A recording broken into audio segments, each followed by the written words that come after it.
President Bola Tinubu today made an announcement rejigging his service chiefs rank and top of the military leadership in Nigeria.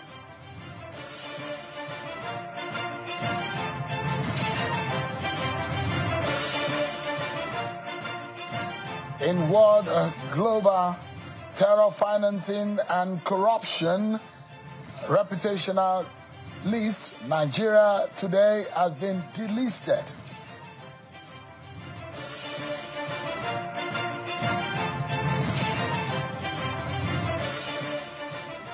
Hello everyone, welcome to the program. This is Politics Today live on Channels Television. I'm Sowore right here in Abuja. Some of your major political stories and decisions of government get our attention tonight, and we shall be diving and analyzing some of these issues for you tonight on the program. But before we get deeper into some of those issues, let's check out some of your political roundup stories.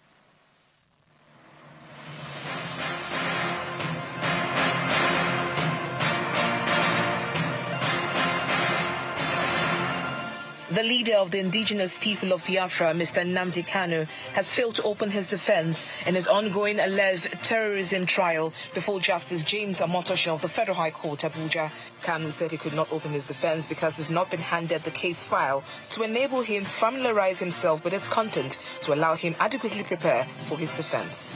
And members of the Nigeria Governors Forum are canvassing support for the passage of the bill that is seeking reserved political seats for women, as they ask members to lobby federal and state lawmakers to vote in favor of the proposed legislation. Governor of Lagos State, Babajide Sanwo-Olu, who briefed journalists after the meeting of the governors in Abuja, also applauded efforts of the Department of State Service to nip security threats in the bud and pledged to deepen collaboration with all federal security agencies. And women groups and some concerned stakeholders from the All Progressives Congress in Ekiti State have staged a peaceful protest in Abuja with a demand for the leadership of the party to conduct a primary election for all governorship aspirants. The placard-carrying women who occupy the main entrance to the national headquarters of the party say they are opposed to the idea of a consensus candidate. The protesters insist that the adoption of a consensus candidate amounts to a deliberate attempt to disqualify other aspirants and pave the way for the current governor of the state to fly the party's flag at the off-cycle election in 2026. And the Minister of the Federal Capital Territory, Mr. Nyesom Wike, has criticized the governance of the People's Democratic Party for excluding him from key decisions, warning that the party risks collapse if it persists with this approach. Mr. Wike made the remarks during the media parley in Abuja, lamenting his exclusion from major consultations despite his long-standing role in the PDP. Human rights activist and #Free Nnamdi Kanu Now campaigner, Mr. Moyele Sowore, has been rearrested by the Nigeria police shortly after his appearance at the Kuje Magistrate Court today. Sowore, alongside Nnamdi Kanu's brother, Prince Emmanuel Kanu, a former member of Kanu's legal team, Aloy Ejimako, and 10 others, had earlier met their bail conditions. The court, presided over by Magistrate Abubakar Umar Said, granted them bail in the sum of 500,000 naira each, with two shorties residing in the Federal Capital Territory, possessing valid identification and a 3-year tax clearance.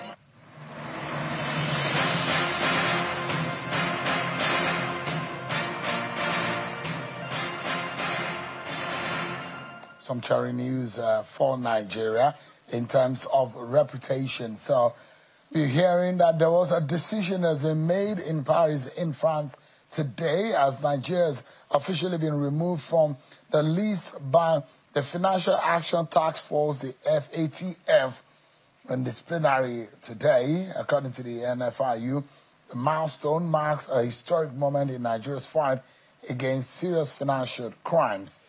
It's a reputation majorly issue for Nigeria on the issue of money laundering, financing of terror on the global stage. As Nigeria has now been removed from that list, it gives the nation a clean bill of health. Nigeria was placed on the FATF grey list in February of 2023 following the identification of strategic deficiency in its anti-money laundering and countering the financing of terrorism framework. All right, let's tell you that there was a major decision made today No one saw that coming. If we may call it a master stroke from someone who is known to be a master strategist, the President Bola Tinubu seems to have wielded a big stick, and a lot of changes have now happened in the top military rank in the country. So this is what he did today. The President made some changes in the hierarchy in the service chiefs. He has replaced General Christopher Musa with General Olufemi Oluyede, who is now going to be serving as the Chief of Defense Staff. The President also appointed Major General Shaibu as the new Chief of Army Staff, Air Vice Marshal Aneke as the Chief of Air Staff, and Rear Admiral Abbas as the new Chief of Naval Staff. The Chief of Defense Intelligence, Major General Undine Ndeye, retains his position. The change was announced in a statement signed by the Special Advisor to the President of Media and Public Communications, Sunday Dari, earlier today. The development they say, is in furtherance of the efforts of the federal government of Nigeria to strengthen the national security architecture. Well, our major focus tonight, planned for tonight, is being the issue of constitution. And there's someone who says he understands what could be the solution to Nigeria's problem. He's a former president of the Nigerian Bar Association who will be breaking in all down. There is a blueprint that can get Nigeria out of the woods and get us to the promised land. But before we get talking to him, what does this decision of the president today, what does this mean for our nation? Let me bring in a retired military general, General Anthony Atolagbe, who is live for us to give us an understanding what it means, the decision of President Bola Tinubu. Did you see that coming, General?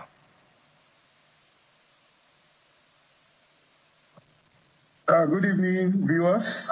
Good evening, viewers. Good evening, viewers. Good evening, viewers. Good evening, viewers. Good evening.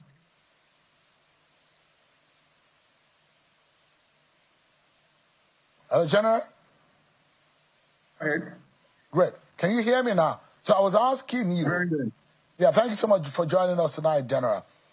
Someone who has been in the high commanding position in the Nigerian military, and someone who served in the field, and someone who has been in administration, the change of guard in the top hierarchy of the Nigerian military means something, especially on the heels of a rumored coup plan in Nigeria. And this is coming.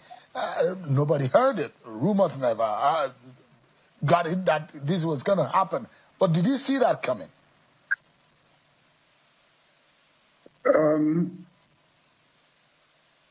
I think there will be some excitement within the armed forces because of this new deployment. And the reason is very simple.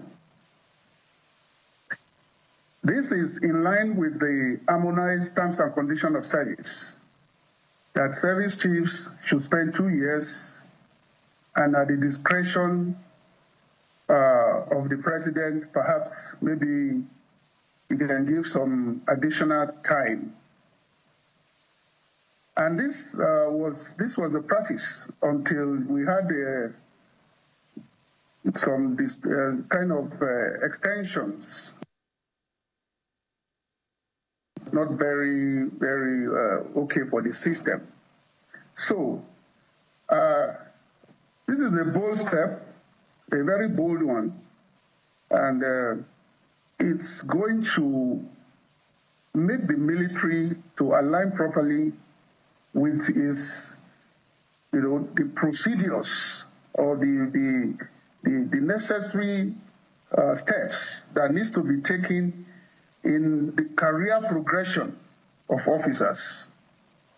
When you allow officers to overstay, you dim the light on the head of the other ones that are behind. But this president has done something that is remarkable. And in fact, I know that the system will be quite excited with this development.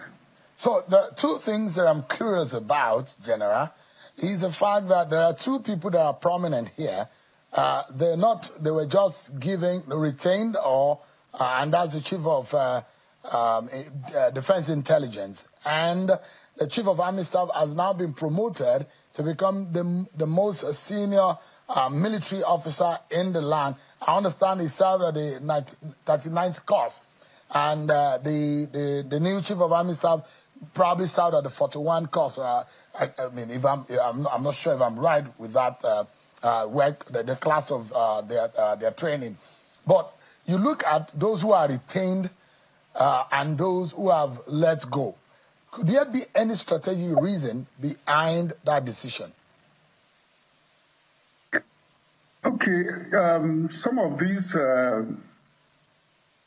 considerations, I think there might not be need for me to start breaking it down for the public. But I want to tell you that from what I know as to the seniority of these officers, they fit appropriately to where they are right now.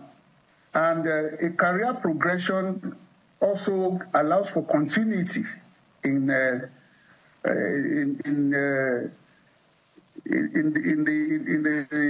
operations that are being carried out within the country. So you see a situation where both the CDS and the Chief of Army Staff are people who are coming from the theater and who are perhaps broadly aligned with the security situation within the country.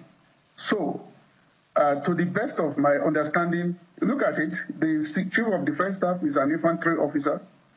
The Chief of Army Staff is an armored officer. These aligns with proper military career steps that are being taken, not just bringing people to come and serve because of either lobbying and the rest of it. But this is just some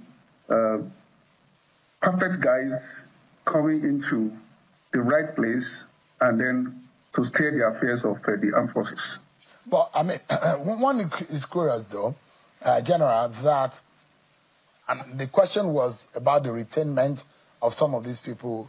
I mean, one would have thought that it was going to be a total clear out, but there must be a strategic thinking about the retainment and how some of others were changed. But the curiosity here is the coup rumor, and the military saying that never happened. The federal government didn't say so much about it, but the military had come out to say there is no iota of truth. But, I mean, I'm one person who likes to read in between the lines. And if you look at the statement from the presidency, it speaks volume.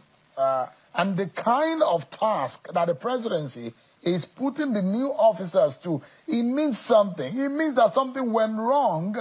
And a lot of the times when this kind of changes happen and you don't hear about it, especially those of us who have our ears to the ground, there is something wrong. And I perceive with those who are in the intelligence community who know that there must have been some agitation within the rank and file that have led to some of what we have seen in the past. Denial, the rumor, and all of that. The presidency taking this kind of decision, could there be a fire that's been prompted by smoke? Okay. I understand where you are actually coming from, and I think I understand where you are going. What the presidency must have done, there are certain steps that can be taken if there are rumors or if there are issues of this nature. And there are information that are meant for the public, and there are other information that are not meant for the public. So they have the reserve to make the choice as to what to divulge to the public. That is number one, especially if you hear a rumor and it's not actually causing any rancor or causing any problem within the system. Yes, it's true that people may suspect that something is responsible for another thing, coming from the fact that perhaps there was a rumor that a certain thing, action was to take place or so. But I want you to also align with yourself with the fact that just as I started, this deployment, number one, is just in line with the armed forces harmonized terms and conditions of service, which provide for 2 years. And then not only that, for a career, for somebody who is like the Chief of Defense Staff, who was Chief of Army Staff, look at it. If you check, he came in to stand in for the late chief, okay, and then later he was confirmed, and then we now find a situation where, yes, somebody of his caliber needed to perhaps is found worthy to take over the affairs of the Chief of Defense Staff Office. That is just purely on fitness, on capacity, on competencies, and other professional considerations. Then for the CDI, for example, who is still within the limits, I mean, still within the period, he's still within his period of service, okay, to remain in service, then perhaps somebody like him, having found him that he has been working hard and maybe he has been doing other things along the intelligence lines that perhaps it goes beyond what is being experienced before. Definitely such kind of thing is being rewarded. And that might be a consideration for somebody like him to have been retained. So not necessarily minding the fact that he has been there, then having to change him. But in the intelligence community, for example, there might be need for some continuity to continue to, follow the track on which the intelligence gathering is going. And then if they find him that he has been doing something beyond his capacity, going into some innovations and other things, such a person usually considered to either to be retained or given some more time to do better jobs for the service. Quickly, General, before we go, when this kind of change happens, are there likely to be some dramatic changes as far as result is concerned? Should we be expecting some result immediately? Okay, let me just say about the experience of those who have been commanding men right from being a private, being a lieutenant, captain, major, and the rest of it. You cannot compare those experiences, even in terms of emotional intelligence, as to knowing the situation with your troops and the rest of it, the type of equipment that they require to do their jobs.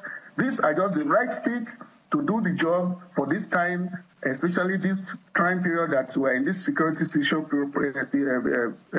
the security situation. And I look forward to seeing things to get better, because this is a challenge, especially to General Shaibu, who is coming from the theater. He has seen exactly what transpires within the operation area, operation environment. Those kind of requests that he was making from the Chief of Army Staff, he is now in a position to see how he can even do things better than those that were ahead of him, to see how this insecurity situation will be well combated and then put to a close.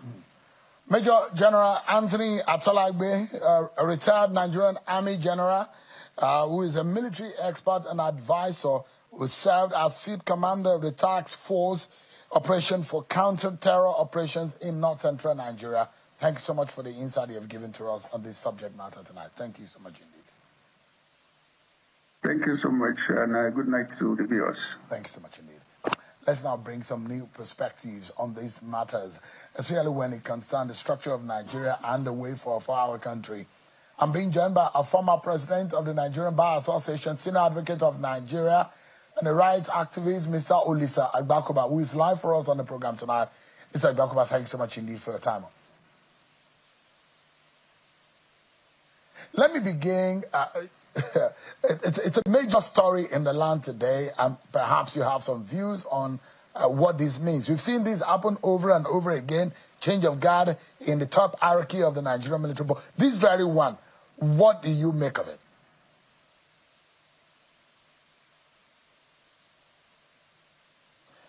You see, your device seems to be muted, sir, if you can unmute.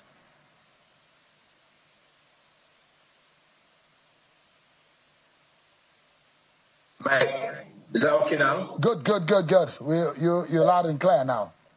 Right. No, I say I'm not an expert in these affairs, but I'll go by what the general said. I think the key point he made was that there's a tenure for these positions, and the tenure is 2 years. And when the tenure is not obeyed, it does demotivate people who are behind. And that was the general feeling he had, that it was a good decision made by the president.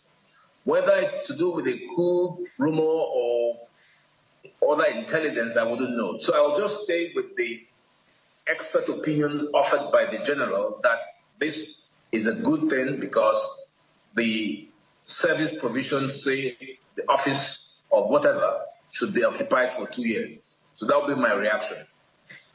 But when you see a man who's not got a lot of military background compared to some former presidents in Nigeria make this audacious move, especially when that kind of thing happens, it's bold, isn't it? And what kind of message do you think this will send to the rank and file in the military?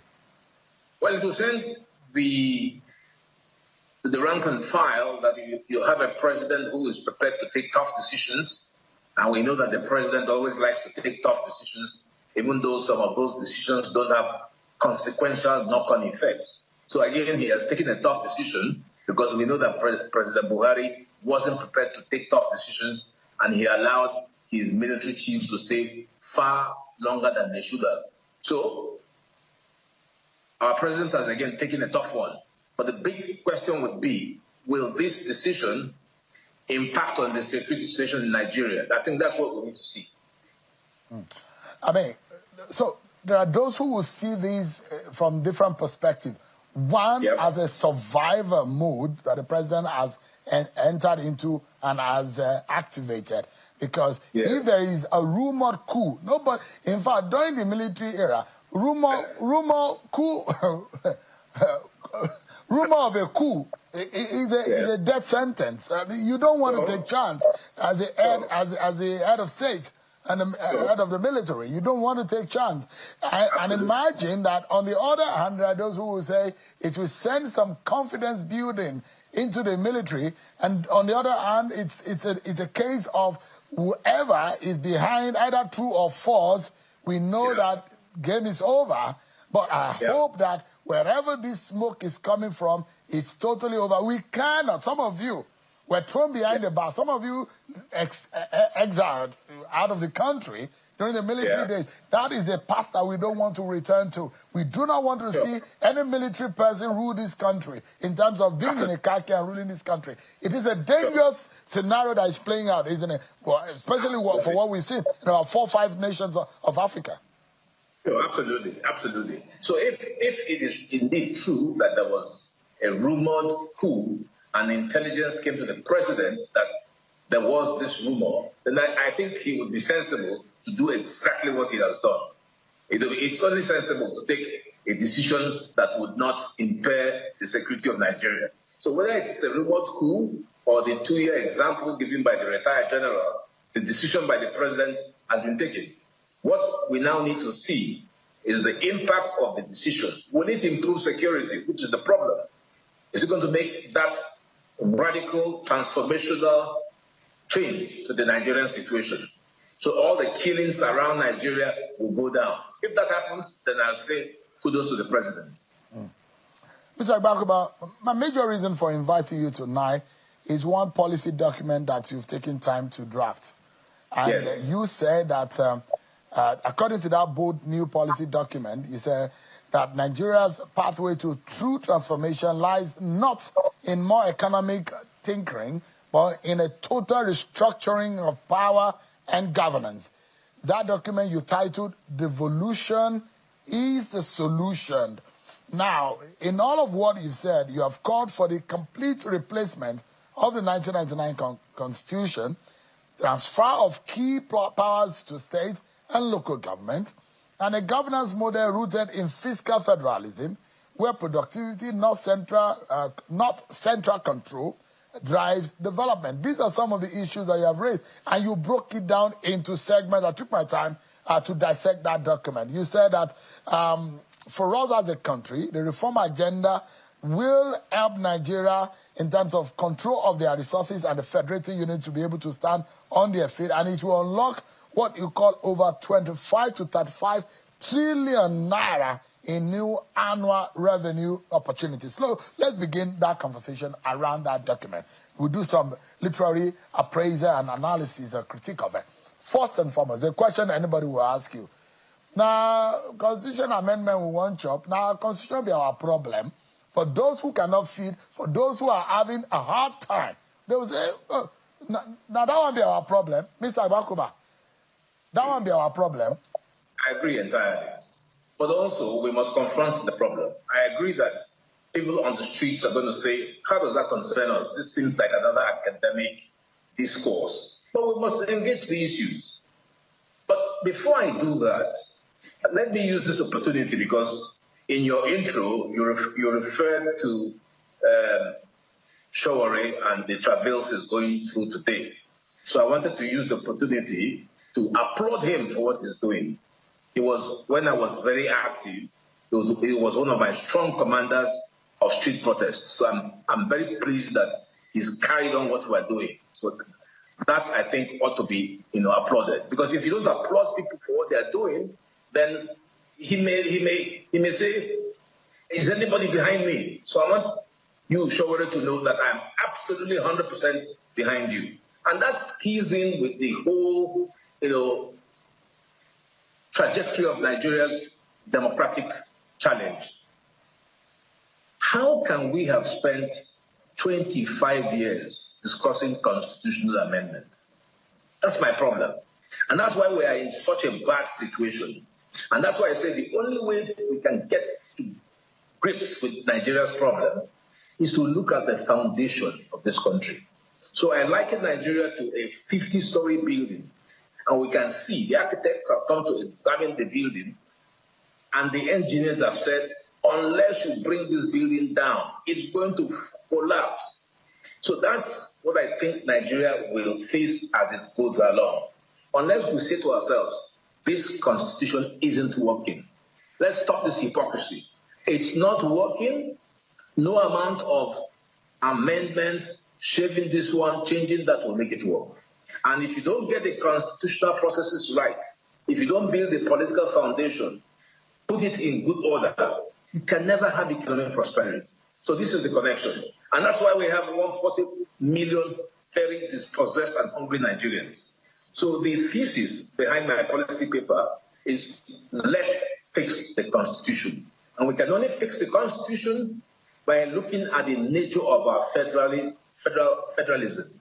It's too strong. Abuja is the competition. Everybody wants to be in Abuja because all the power is in Abuja. There's no power in my local government where I come from, in Onitsha. Nobody wants to be chairman of the local government of Onitsha. Everybody wants to be either governor or the president. The president has far too many powers. He can't exercise those powers effectively. And that's why we have these challenges. So my thesis is this.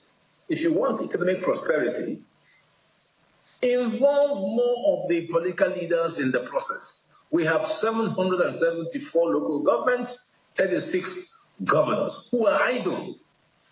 Maybe Lagos and Rivers. Maybe the other states are bankrupt. They depend on printed money from the central bank. They are absolutely fiscally deficit. They can't function. They have to come to Abuja every month to collect printed banknotes to go and pay their civil servants. What type of a country is this?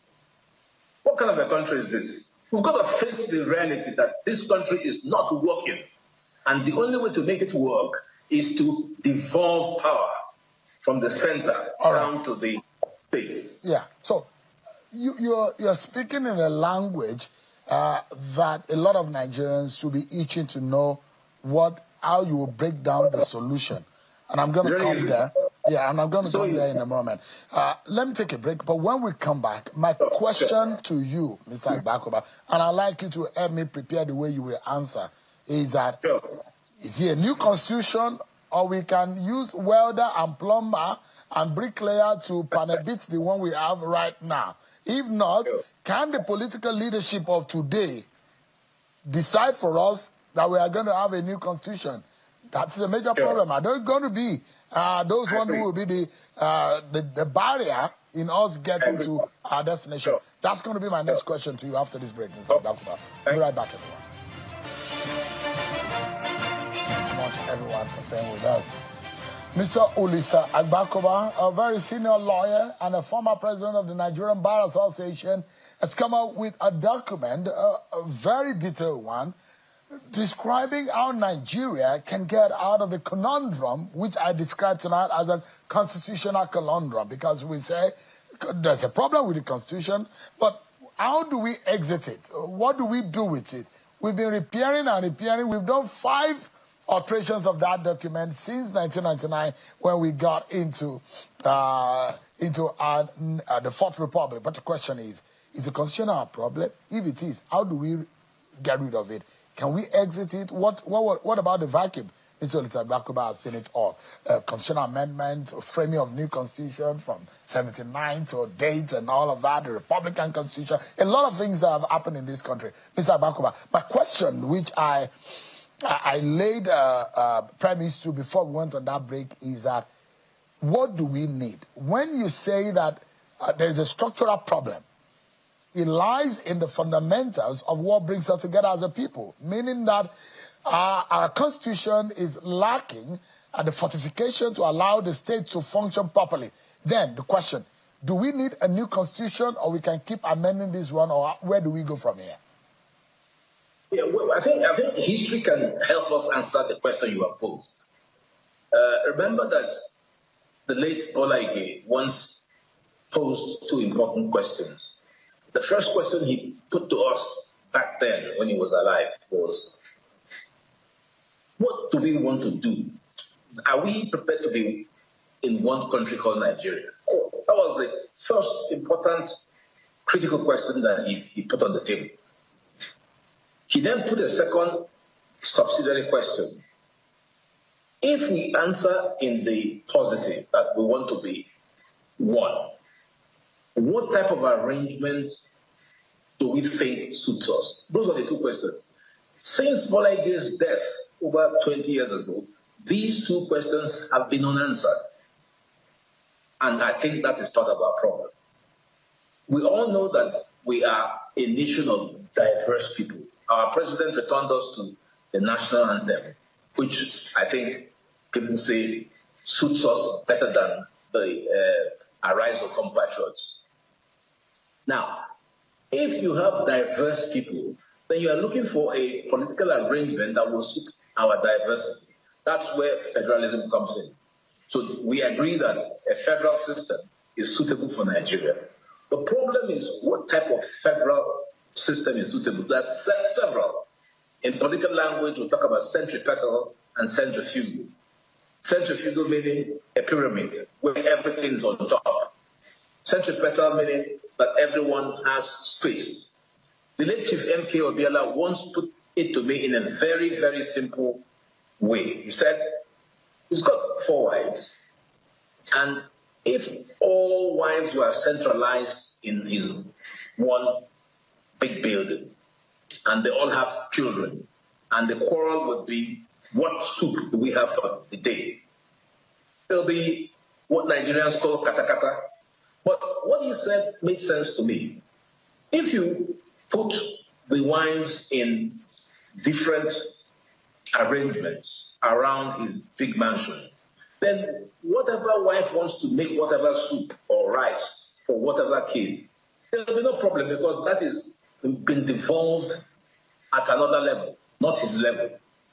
That, I think, is so apt for Nigeria. Nigeria is made up of 300 different ethnicities, several languages, but we have only one strong presidential system. Only one president with all the powers.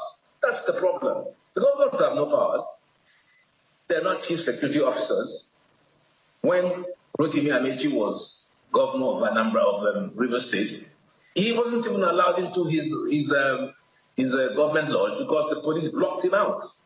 So the real question that we need to pose is, do we have a constitution that reflects our federalism. That's all. We don't.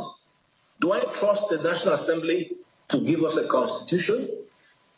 Well, I have a problem with the National Assembly because they've taken 25 years in doing this and they have reached no solution. Am I more concerned with process? So some talk about referendum. I'm not. I'm interested in what Nigerians need. And if we can have the National Assembly produce a constitution which, if they show everybody, will all say, this is what we want, I'm all for it. But so, looking at the history of looking at, yes? So I was going to, categorically, we need a brand new constitution, right? Yes. Who are those that will draft it? How do we go about it? How do we come about a brand new constitution? No, before we get to that, it is first to analyze who we are and where we want to go. That's where I was headed. Then we now come to the question you are asking. So I would then ask, should the National Assembly do it? Look, I would say, yeah, maybe, but they've spent too much time, 25 years. Or do we have a national constitutional conference? Well, we've had a lot of them, and there's been no result. So you can see that neither of the national confab system or the National Assembly system has produced results. So I would say that the only person who can drive this agenda is the president. And remember that when they were campaigning, Peter Obi, Atiku, Bola Tinubu all made the issue of devolution a central and cardinal program of their agendas. But I don't hear anybody saying anything about it. President Tinubu has been in office long enough to have promulgated for us a new constitution in 6 months. So if the National Assembly hasn't done well, the national constitution conferences that have been called by OBJ, by IBB, by Ibn Abacha, by Jonathan, produce no results, then maybe let's ask the president, you are the chief executive officer of Nigeria, exercising executive power under Section 5 of the Constitution. Give us a constitution. Let's look at it. Let's absolutely look at it. You have the power to do that. After all, the president gave financial autonomy to the 774 local governments. He can drive a new constitutional process. So that's what I see that is new. The National Assembly has done it 25 years and has achieved nothing. 5, 6, 7 past national constitutional conferences have achieved nothing. So maybe the president should now intervene the way he even intervened and removed the service chiefs in what you call a bold move. So let the president... You were prescribing, or you prescribed a 4-year term for this to happen. And you have said that 25 years, this National Assembly has struggled to make the Constitution work, but you call the Constitution an irredeemable document. You said it means that between 2027 and 2030, we should be able to produce a brand new Constitution. The key word here is that if President Bola Tinubu decides to activate what you are proposing, won't there be a political derailment or pushback on this? Why should that be? If he has the interest of Nigerians at heart, why would there be? And he's not going to do it alone. There's a structure to which he has to report. There's the National Assembly, there's the civil society. We know what will be good when we see one. Everybody knows that the problem with Nigeria is that the constitutional arrangement makes the president... If President Tinubu were to produce a constitution that devolves real authority from the presidency down to the governors and down to the 774 local governments in a transparent way, I'm not sure he'll be opposed. But if he uses... You know so well, and you know too well about the structure of this country. A Nigerian president is perhaps one of the most powerful persons on earth. The power the Constitution of Nigeria gives to a president of Nigeria is almost absolute. There is almost nothing that the president wants that he cannot get. I mean, compared to other world leaders, I'm not sure about from the buttons that the American president presses he has access to the nuclear weaponry. The Nigerian president just wields so much power. Do you think a sitting Nigerian president will have the political will and the audacity to say, I will whittle down my own power by bringing a new constitution? Do you think it's practical? Do you think it's possible? Why not? Why not? Doesn't he want to win elections? If people are suffering and what he does by bringing a new constitution makes him popular, isn't that a gain for him? I would think so. If the president is going to campaign for 2027 and in the process makes us feel good, wouldn't that be a plus for him? I would think so. I would think that if he were able to reduce poverty by empowering the local governments, really making the local governments to do what they ought to do, it would make him look good. Why should people think that when the president does good, it wouldn't count for him?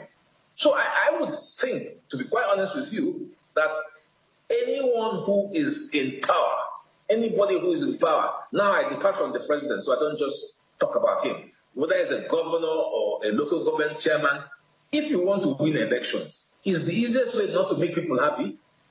Or do you think it's by the current way of vote, ballot box snatching, killing people, rigging? Is that the best way to go? Is the best way not to say, what do people want?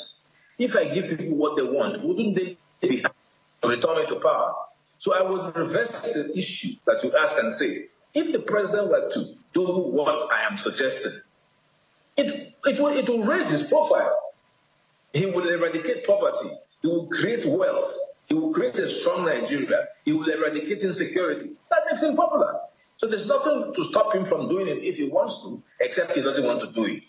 But as I said to you, I hope that the National Assembly, is listening to this, will just speed up the process. We can't spend 25 years tinkering with the Constitution. It's far too long. And I have no faith in the constitutional confab that we've held. We've held about 6, and it's gone nowhere. So let's try something new. I'm not averse to even trying a referendum if that process will lead to results. What Nigerians want, whichever way, as you said, that they're not interested in the big grammar. They're interested in how does it impact my life. So Mr. Abakuba, yes. So there is a popular question that worries the mind, and I've had a lot of legal debates over this matter. So this is the 1999 Constitution, and this is a brand new Constitution. The President of Nigeria swore mostly to the 1999 Constitution to uphold it. Now, if there is a new Constitution, that means his allegiance is no longer in the 1999 Constitution. A lot of people will say there is a problem there because he has sworn to uphold that Constitution. The other problem, Mr. Bakuba, is how to exit this and bring about this. The vacuum and the lacuna. There are those who say even the National Assembly, as is presently constituted, if there is a new Constitution, they may have to exit, or it may impact on their own sitting or their own capacity and their own framework. Isn't that a major problem that is a legal problem, isn't it? It's not. It's in the Constitution. Section 9 of the Constitution creates the avenue to create a new Constitution. It's fair. So it's not rocket science. It's just that they're not using it. They're working far too slow.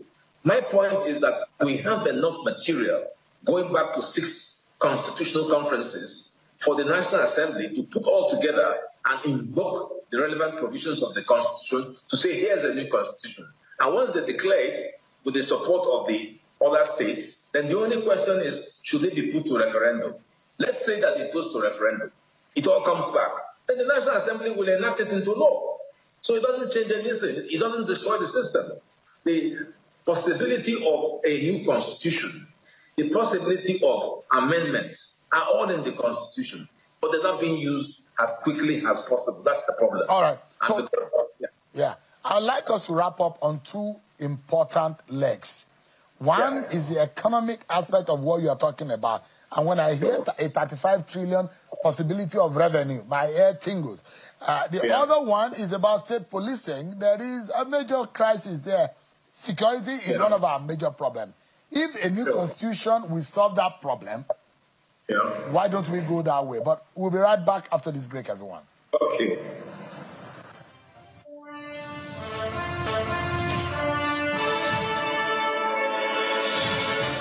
Thank you so much, everyone. Our closing moment now with Mr. Ulisa Agbokoba on these audacious document on devolution is a solution. But one thing that comes out of it, you have called the governors powerless in terms of actually being able to exercise the ability to safeguard, protect the people within their territory in their state as a federating unit.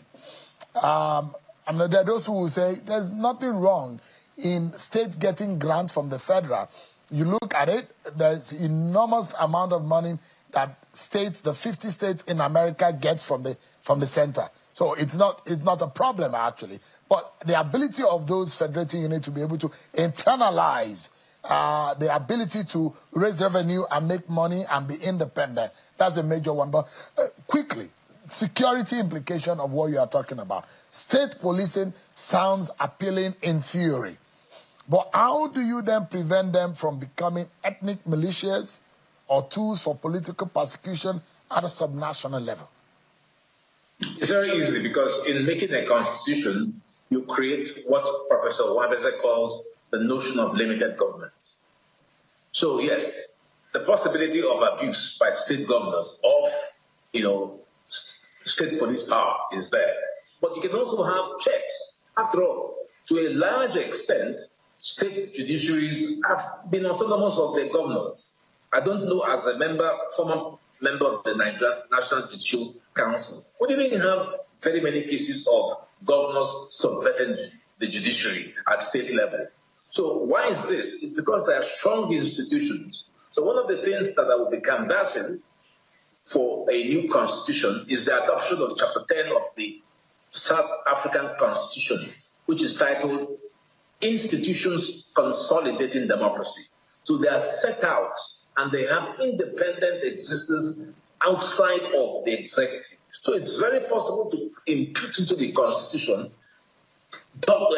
provisions that will ensure that governors cannot tamper with not just the police, the judiciary, INEC, things like that, the Accountant General, all the relevant sensitive organizations that we don't want the executive to control can be isolated, given independent funding. Those are possibilities.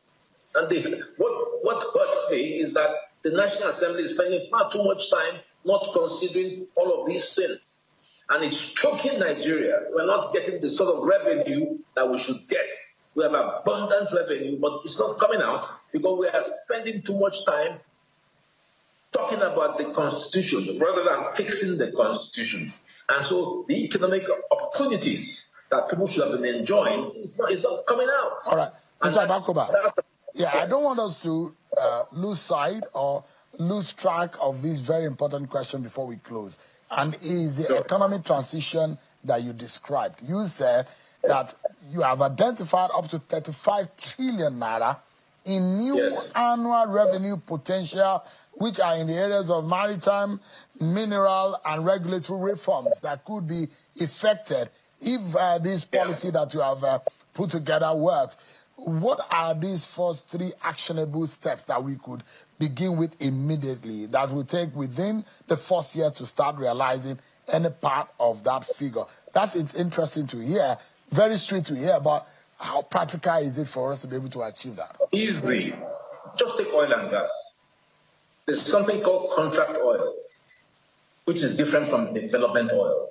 So what Nigeria has done is to abdicate its ownership of our natural resources in oil and gas to the IOCs. So the IOCs run our oil and gas resources, and we're getting nothing. The federal government simply gets tax and royalty. But I say we should follow the model in Saudi Arabia, where they do everything. All along the value chain, Saudi Arabia controls it. In Nigeria, the IOCs control it. If we were to reverse that policy, you will see lots and lots of revenue staying in Nigeria. But it's not happening. So that's just oil and gas. All right. Two is, I mean, we're totally out of time, but I'd like you to give me a categorical answer. 2 or 3 things I'd like to. You think that President Tinubu can do it? A new constitution, brand new constitution? Yes. You think it can be done in 4 years? And you think that this is the solution to Nigeria's problems? It can be done in 6 months. Wow. 6 months, not 4 years. All right. Because we have all the resources and materials. It's just to bring it together and promulgate it. If Olisa Agbakoba says the solution to Nigeria's problem is in that document, if our politicians are not effecting it, then we all have a problem. Olisa Agbakoba, Senior Advocate of Nigeria, former President of the Nigerian Bar Association, thank you so much for not only for your academic, but also your practical views to some of these issues. Thank you so much indeed. Thank you very much. Appreciate it. Good night. That's our show for tonight, everyone. Many thanks for watching. I'll see you on Sunday with a special package of the program. I'm sure Akimbale. God bless Nigeria.